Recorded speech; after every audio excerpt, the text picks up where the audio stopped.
Genèse chapitre 21. L'Éternel intervint en faveur de Sarah comme il l'avait dit. Il accomplit pour elle ce qu'il avait promis.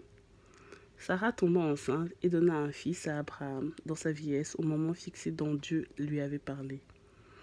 Abraham appela Isaac le fils qui lui était né, que Sarah lui avait donné. Il circoncit son fils Isaac lorsqu'il fut âgé de 8 jours, comme Dieu le lui avait ordonné. Abraham était âgé de 100 ans à la naissance de son fils Isaac. Sarah dit, « Dieu m'a donné un sujet de rire et tous ceux qui l'apprendront riront de moi. » Elle ajouta, « Qui aurait osé dire à Abraham, Sarah allaitera des enfants, pourtant je lui ai donné un fils dans sa vieillesse. » L'enfant grandit et fut sevré. Abraham fit un grand festin le jour où Isaac fut sevré. Sarah vit rire le fils que l'Égyptienne Agar avait donné à Abraham. Alors elle dit à Abraham, « Chasse cet esclave et son fils, car le fils de cet esclave n'héritera pas avec mon fils, avec Isaac. » Cette parole déplut beaucoup à Abraham, parce que c'était son fils. Cependant Dieu dit à Abraham, « Que cela ne te déplaise pas à cause de l'enfant et de ton esclave. Quoi que te dise Sarah, écoute-la, car c'est par Isaac qu'une descendance te sera assurée. Je ferai aussi une nation du fils de l'esclave, car il est ta descendance. » Abraham se leva de bon matin. Il prit du pain et une outre d'eau qu'il donna à Agar et plaça sur son épaule. Il lui remit aussi l'enfant et la renvoya. Elle s'en alla et se perdit dans le désert de Beersheba. Quand l'eau de l'outre fut épuisée, elle laissa l'enfant sous un des arbrisseaux et alla s'asseoir vis-à-vis, à la distance d'une portée d'arc, car elle se disait, « Je ne veux pas voir mourir mon enfant. » Elle s'assit donc vis-à-vis de lui et se mit à pleurer tout haut. Dieu entendit les cris de l'enfant. L'ange de Dieu appela Agar depuis le ciel et lui dit, « Qu'as-tu, Agar? N'aie pas peur, car Dieu a entendu les cris de l'enfant là où il se trouve.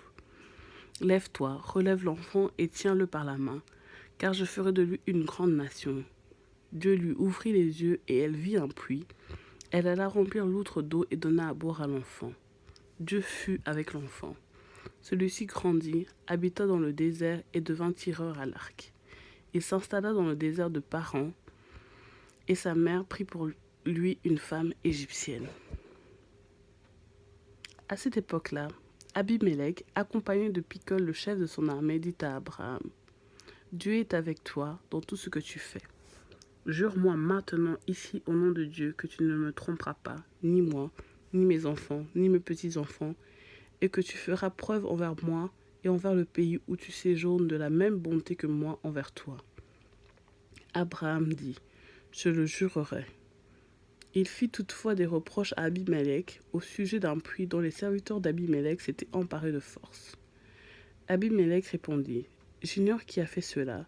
Tu m'en avais pas informé, et moi-même je n'entends parler qu'aujourd'hui. » Abraham prit des brebis, des bœufs qu'il donna à Abimélec, et ils conclurent tous les deux une alliance.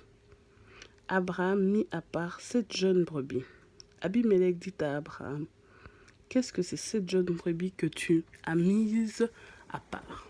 Il répondit, « Tu accepteras ces 7 brebis de ma part afin que cela me serve de témoignage que j'ai creusé ces puits. » C'est pourquoi on appelle cet endroit Beersheba, parce que c'est là qu'ils prêtèrent tous les deux serment. Ils conclurent donc une alliance à Beersheba. Puis Abimélec se leva avec Picol, le chef de son armée, et ils retournèrent dans le pays des Philistins. Abraham planta des tamaris à Beersheba, et là il fit appel au nom de l'Éternel, le Dieu d'éternité. Abraham séjourna longtemps dans le pays des Philistins.